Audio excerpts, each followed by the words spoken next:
foundling homes in Florence alone in Italy. 2 foundling homes alone got 45,000 children delivered to them in 1 year. Okay, and they were shipping these children out everywhere, and they just took these children out to all these countries, and they taught them whatever history they wanted to teach them.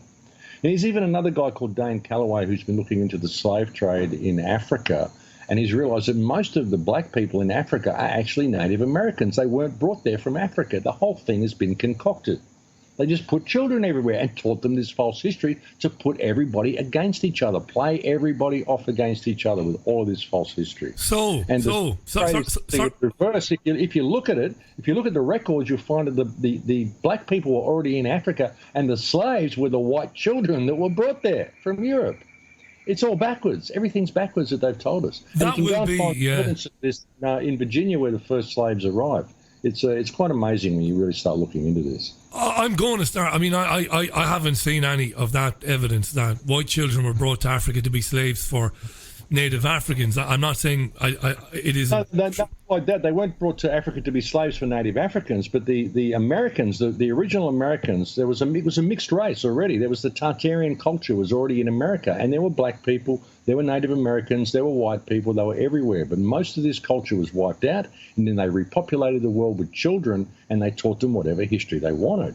But there were already black people in Africa, and then the slaves that were brought over with the boatloads of children that were brought there with the settlers to go and repopulate. That's why they were sending 200,000 children per annum across the United States to repopulate San Francisco and stuff, using them as the child labour. You know, Oliver Twist, you know, the chimney sweeps, all the kids that were working in the old days. Why was that? You know? There are clues. There are a lot of clues in that literature. It's interesting you mentioned Dickens. Not just in the works of Dickens, but other authors of that period as well. Clues as to what life was really like for children. Before we talk more about Tartaria, because this is fascinating stuff, Max. Never know where it's going to go when I speak with you. It's absolutely amazing. What about the slave industry then? What about the tens of thousands, hundreds of thousands of Africans who were taken in chains to the United States? How would that fit into any of that? Well, was there really hundreds of thousands of Africans taken in chains to the United States? Did that really happen, or were they already there? Were they already there in the United States? Was that just cooked up? You know, if you go to, I think it's Virginia, and you look at the signs, it says when the first slaves arrived in America, there were 20-odd slaves, 20-odd black people, 20-odd Negroes, it says on this sign. But they changed the sign. In 1992, it said one thing. In 1998, it said something else. 2005, they changed it. 2015, they changed it. Now they changed it again. So they're changing the story all the way. But it says there are only 20-odd people that were on a Portuguese ship, and when they arrived in America, they were not slaves. So the whole thing's weird. There's a channel by a man called Dane Calloway. I need to look into it more. I've only looked at a couple of videos, but he's a black man from America, and he's saying, look, most of the blacks in America are Aboriginals. They're American Aboriginals. They're not Africans. You know, this whole thing's been cooked up. And even with the slave trade in Africa, it was the richest of the black leaders, the black landowners in Africa, who were selling their own people into slavery.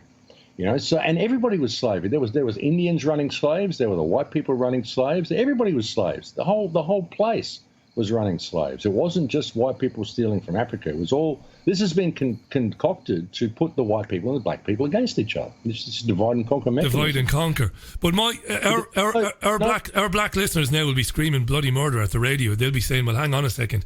We've got an abundance of evidence that, you know, slavery had to be abolished."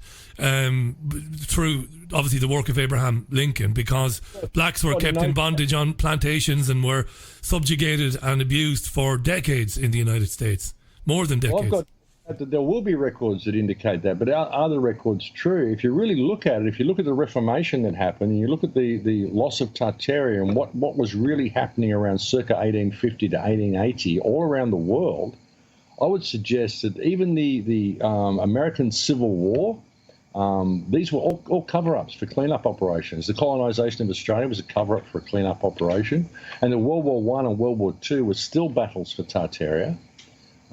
This has been an ongoing war probably since the 1600s, and it's so difficult to find out what actually happened because they've just changed everything. And little snippets of history, All of this stuff probably happened, but who did it happen to? Which country? Where was it? And which bits have been taken from there and applied to other people? If you look at the works of Ulysses from Greece, he said he went off sailing to a green island west of Greece that he called Syria.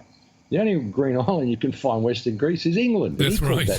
Yeah. So you look at Anatoly Fomenko's work. He claims that Moscow is more likely Jerusalem than Jerusalem. So this is what I mean. We don't know. We really don't know. All we've got is this whole mishmash of history that's been given to us. We've got all of these divisive mechanisms that have been put there to play people off against each other.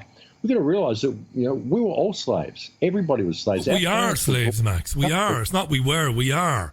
This is massively important what you're saying right now. People need to understand it. You are a slave. We are the only creatures on this planet that must literally beg a fellow member of our species for the right to live. Of course we're slaves. It's a fact. It's ridiculous. Yeah. It's ridiculous. But the thing is, my parents, my ancestors were brought to this country as children, and they didn't know what was going on. But you can find records of in the settlers' books, in the first colonisers of Australia's books, of there being white people here when the English arrived. But really, when you look at it, you look at the cities we've got here. These cities were here when the English arrived. There's no way we built these cities. I mean, Captain Cook came here in 1770. Australia wasn't officially colonised until 1778. You go and find photos of Sydney in 1820. Have a look at that city that we got in Sydney in 1820. In 32 years, we built this city.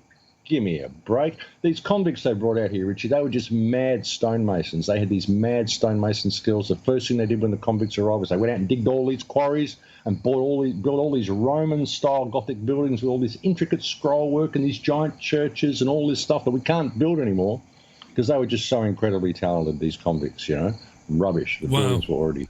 Let me jump in. Let me just jump quickly in there. This is brilliant stuff. Max Igan is our guest today. Great to have Max back on. It's been too long since he was on the programme. We've segued into something that Max was... Because Max is probably wondering, has Richie been watching my YouTube channel? Of course I have. Of course I have. Not to try and catch out my guests or anything like it, but I like to know what my what the researchers I've been following for years are saying. And if you go to the Crowhouse on YouTube, you'll see this terrific presentation. It's a recent interview with Max, Stolen History, Hidden Technology.